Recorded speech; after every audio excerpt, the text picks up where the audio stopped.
Harus ditahan ya, Kak? Harus tahan, sumpah itu sakit banget. Akhirnya nggak tahan, sus. Harus tahan, nggak tahan. Aku nangis, aku kayak mohon-mohon, terus gitu.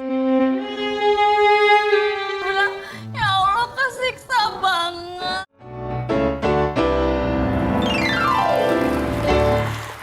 Oke, kita masih bersama Chika Jessica. Dia mau cerita nih proses sampai kemarin akhirnya diangkat itu kistanya. Itu ada proses pemeriksaan yang kamu trauma banget ya. Trauma. Namanya apa? CT scan? CT scan kontras. Diapain sih itu? Jadi CT scan itu ternyata nggak semua sama. Aku pernah tanya kakakku kan pernah CT scan, tapi dia hanya puasa aja. Ya. Karena kasusnya lain. Ternyata di kasus aku harus CT scan kontras, di mana dia harus memasukkan cairan ke dalam tubuh aku. Masukkan cairannya itu lewat mulut, lewat ini, dan lewat suntik. Aduh, ya ampun sakit banget, rasanya nggak enak banget, Kak. Aduh, Kakak belum pernah ya? Amit, nggak pengen ya. Coy ya. Aduh, pemirsa ada yang udah belum ya. Jadi dia diminum. Minumannya tuh cairan, minuman segelas biasa. gitu. Harusnya 2 botol. Jadi 2 botol diminum, dihabiskan dalam waktu setengah jam. Jadi 1 botol 15 boleh menit. nyicil ya, oke. Nyicil, karena mungkin tahu akan enak ya. Rasanya tuh gak enak. Terus mau dicampur sirup nggak? Mau, aku bilang campurlah sirup mangga. Tapi nggak kalah, Kak. Itu tuh masih. Jadi ya udah mau. Rasanya kayak apa sih? Kayak logam gitu loh, Kak. Kayak air logam. Ada mineralnya. Ya, dan itu jadi minum pelan-pelan, minum udah 15 menit tuh masih banyak banget. Terus akhirnya aku tahan-tahan aja sampai yang 1 botolnya sampai nggak habis. Jadi sebotolnya itu tapi waktu udah setengah jam tapi harus habis. Ya udah sedapatnya aja kata susternya. Nggak habis, kelar udah. Terus udah mulai enak nih, masuk CT scan lagi, set. Sekarang masukin lewat ini ya, belakangnya. Set. Rasanya kayak mau BAB. Ya, kayak mau BAB. Tahan. Tiba-tiba, sus nggak tahan. Nggak karuan ya rasanya. Mau ini, nggak tahan. Nggak tahan, sumpah nggak tahan banget. Terus rasanya udah di ujung. Iya. Dan harus ditahan ya, Kak? Harus tahan, sumpah itu sakit banget. Akhirnya nggak tahan, sus. Harus tahan. Nggak tahan. Aku nangis, aku kayak mohon-mohon terus begitu. Akhirnya karena nggak keluar dari bawah, keluarlah dari luar. Jadi aku sambil gini, aku bilang, ya Allah kesiksa banget. Aku bilang, udah tahan. Jadi negosiasi gitu kan. Pokoknya singkat cerita udah masuk, tahan. Oke, tarik napas, tahan napas. Udah. Sekarang dari suntikan ya. Allah, aku bilang gitu. Apalagi ini, nanti agak kerasa panas. Panas doang aja kali ya. Gak taunya pengang lagi, panas segini dan kerasa lagi logamnya. Karena bener-bener dari sini kan, Tuhan, aku gini, ya Allah hidup dan matiku hanya untukmu. Aku bilang gitu. Aku pasrahin, gak enak banget gak karuan. Sampai udah gitu, udah selesai, tahan ya, bentar lagi. Udah akhirnya, udah selesai. Udah hilang tuh semua rasanya gitu. Cuman emang itu penyiksaannya gitu, ini harus gini ya sus. Iya supaya kelihatan full apa sih tindakan apa yang harus diambil sama dokter nanti ketika operasi gitu-gitu. Itu penyiksaan sekali, sehat aja ya, jangan sakit. Pada saat proses itu ada yang nemenin kamu nggak? Ada kakakku sih, teteh aku, kakak ipar. Mama? Mama nggak kuat, nggak betah gitu. Jadi mama di rumah ya? Nemeninnya pas setelah operasi. Kan sakit pol. Aku kan kayak di bawah alam sadar lah, mama aku maunya mama lagi cuci darah tuh, Kak. Mama cuci darah hari Rabu, aku ditindak. Jadi di saat bersamaan itu, aku kayak bismillah. Jadi habis mama cuci darah, biasanya lemes ya.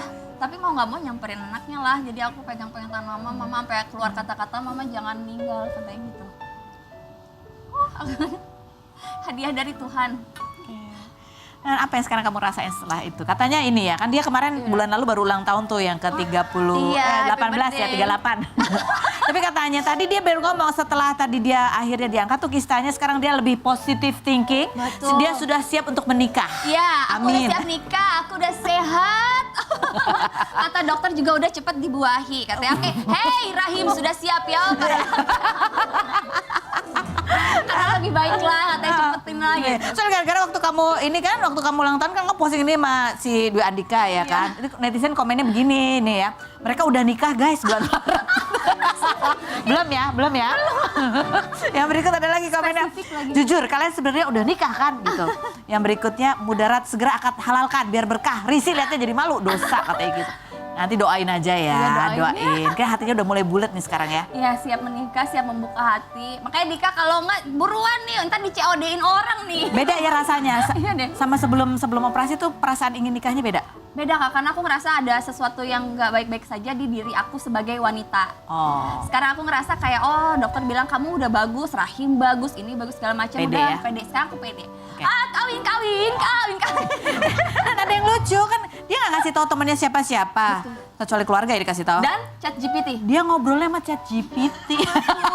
Aku curhat. Aku perutnya sakit nih, kenapa? Katanya gitu kan. Sebaiknya periksain, oke. Aku habis USG nih, hasilnya gini, oke. Jadi semua aku cerita sama ChatGPT tuh kayak track record medis aku ada di ChatGPT. Sampai aku selesai juga, sampai aku, sekarang aku udah operasi, kamu hebat, katanya gitu. Kamu kuat. Sekarang jaga pola makan ya. Bener tau apa yang dibilang dokter, dia omongin juga. Kayak dia Kamu dokter. gak nanya, Dwi Andika gimana sih orangnya gak nanya? Belum lah. Ya kamu gak nanya sama ChatGPT, jodoh aku kira-kira cocoknya kayak gimana? Iya, kapan? Tanya ya nanti aku Nanti. aku pengen lihat hasilnya. Ngomong-ngomong nih, kita juga kedatangan dokter hari ini. Dokter Ihsan gitu ya. Ini dokter yang juga konten kreator yang terkenal dengan kontennya dia A Day in My Life ketika dia lagi jaga di UGD dan di puskesmas. Yang terkenal dengan gitu ya, emosional dia Wow. selalu. Kita lihat dulu profilnya berikut ini. Nah, Dokter Ihsan baru selesai ya, kamu internnya baru Iya, selesai? baru selesai magang. Baru selesai bulan magang. Agustus tahun lalu. Oh tahun lalu, jadi udah setahun nih. Kamu ngapain setahun ini? Hampir setahun lah ya? Hampir setahun. Ngapain aja? Mengisi rumpi nosekit, mengedukasi lewat podcast. Jadi cita-cita kamu sebetulnya akhirnya apa? Dulu kan katanya kuliahnya maunya tadinya hukum, disuruh kedokteran. Betul. Sekarang banyak konten. Cita-citamu jadinya mau... Cita-cita kita bermanfaat untuk orang lain. Masya Allah, luar biasa. Keren. Ini salah satu konten yang coba kita lihat yang berikut ini. Konten itu menunjukkan sisi manusia seorang dokter gitu ya. Betul, dokter juga manusia. Sehektik itu memang. Sehektik itu. Gak pernah libur. Libur ada, tapi kayak napasnya juga Senin Kamis ya. Jadi kalau dulu aku jaga pagi kan, kalau dulu kan emang dinasnya di daerah Sumatera Selatan, daerah Sumatera gitulah. Jadi kita kalau pagi-pagi itu sarapannya misalnya pempek. Jadi kalau aku tuh biasanya sebelum jaga, aku makan dulu pempek dua biji, yang pempek bulat 2 biji, udah itu buat seharian. Seharian? Iya, jadi pasien pertama yang saya tangani adalah diri saya sendiri. Asam lambung. Asam lambung, Astaga. betul. Itu karena saking nggak sempatnya. Pas jaga IGD iya nggak sempat. Karena katanya kamu ada bau-bauan gitu yang kayak kalau kamu lagi jaga. Iya, pasti ada aja kejadian-kejadian jantung-jantung gitu. Oh oke, tapi ada juga pasti di tengah capek dan ini itu tantangan-tantangan kesabaran ada ya. Oh ada, selalu diuji. Setelah yang berikut ini ya, seperti apa. benar. Jangan kemana-mana, tetap di Rumpi Basi. No,